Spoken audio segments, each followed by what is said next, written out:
Hello friends, welcome back to my channel. Thank you so much for joining me. Today is day 7 of our 12 Days of Christmas in July series.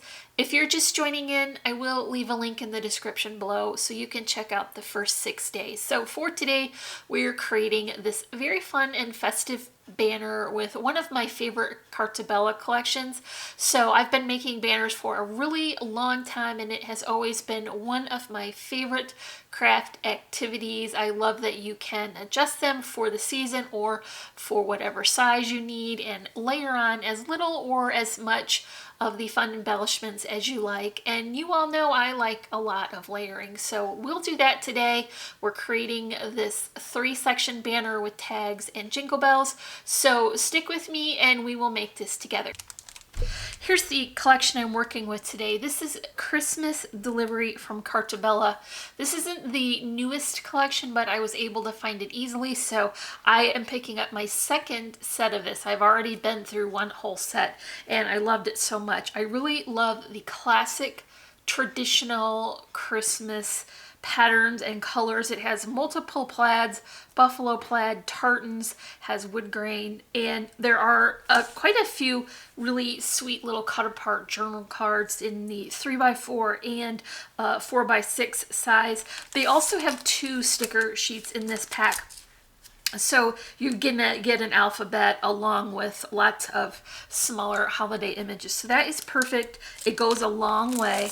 And one of the sheets in the set has a page all over with patterns that are holiday related. So I'm treating this as ephemera, and I cut out my images that I liked, leaving a bit of a white border around so it looks like packaged ephemera, but I can just cut it out myself. And it's nice to see all the pieces at once and you can kind of coordinate them with your project.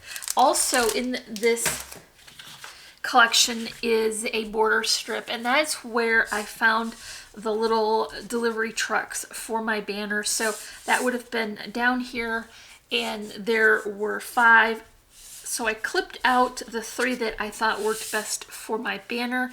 And then also here on the top, look, there are cute little pickup trucks, a plaid one with a tree. How precious is that? So I can make a whole nother banner, and I can use this as a strip or as cut aparts. So let's work on the banner. Okay, the first important step in creating your banner is to make sure it has a very sturdy base. So I'm using 110-pound cardstock, and I cut it out with a fishtail banner with a stitched edge. You do not need a banner to make this. You can download a template off the internet or create your own just by folding your paper in half and snipping it into that shape. It doesn't even have to have a fishtail. You could just make it whatever shape you like. But for my purpose, I went ahead and cut all my pieces with that same die, so I knew they would match up perfectly.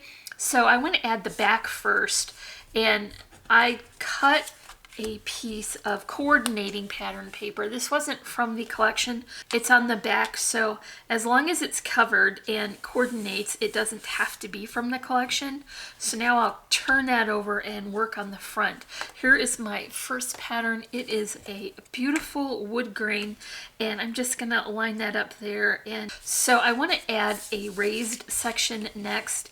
And so I've put my next layer of 110-pound cardstock on a foam spacer, and I'll just add the next pattern. So this is that beautiful green plaid. Now I'll flip over this raised section and adhere it to the base. I'm just keeping that sort of centered right to left and down a little bit from the top. To help myself out as I was working along, I created an extra banner shape so that I could use it as a template. So I punched the hole here in the side, and I'm going to use that as a template and then flip it over and punch it again. That way I know that all of these will be lined up. So now I've got those holes cut for the ribbon to go through. Let's start decorating.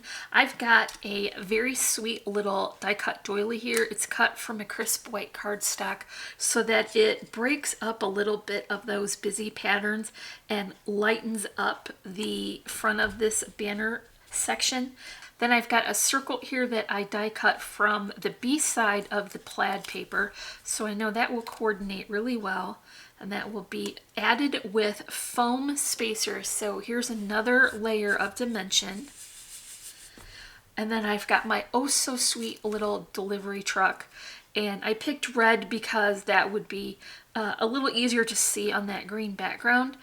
And I'm just going to add that with spacers as well. I have created some other sections here that I can string together. So what I did was I put a plaid truck and then this solid color and then another plaid just for balance. I'm going to string them on this beautiful celery plaid ribbon, and then I can finish the embellishing. So I'm going with an over under, and I'll just weave those on. At this point you can decide how far apart you want your banner shapes to fall.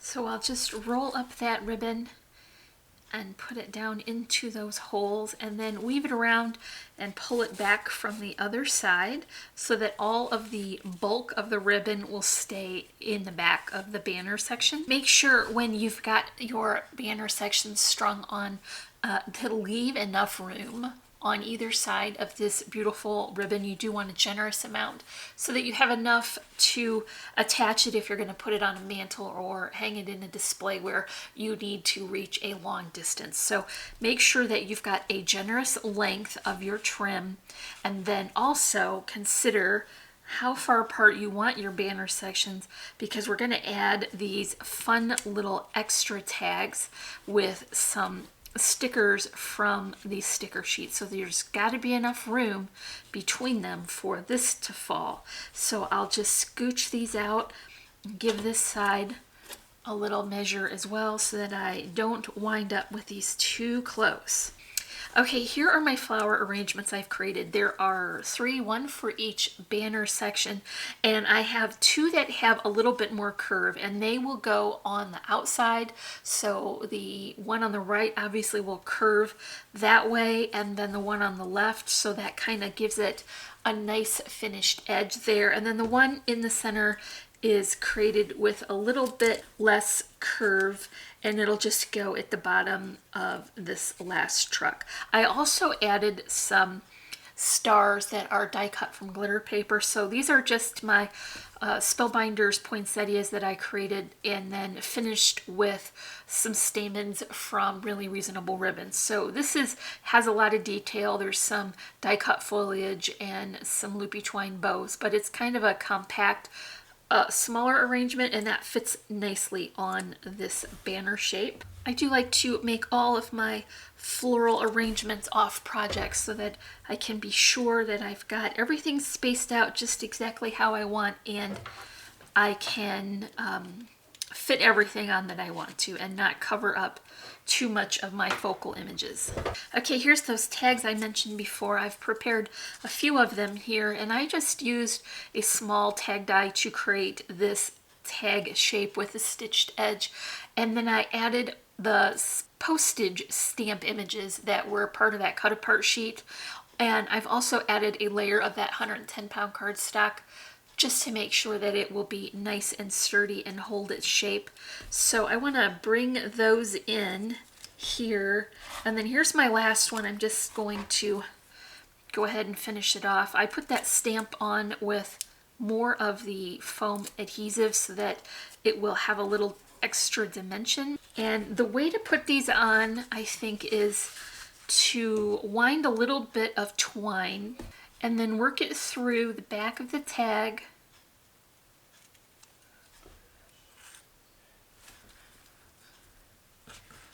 and behind the ribbon that's holding the banner sections together, and then just pull it tight back through the loop that you pushed through the tag.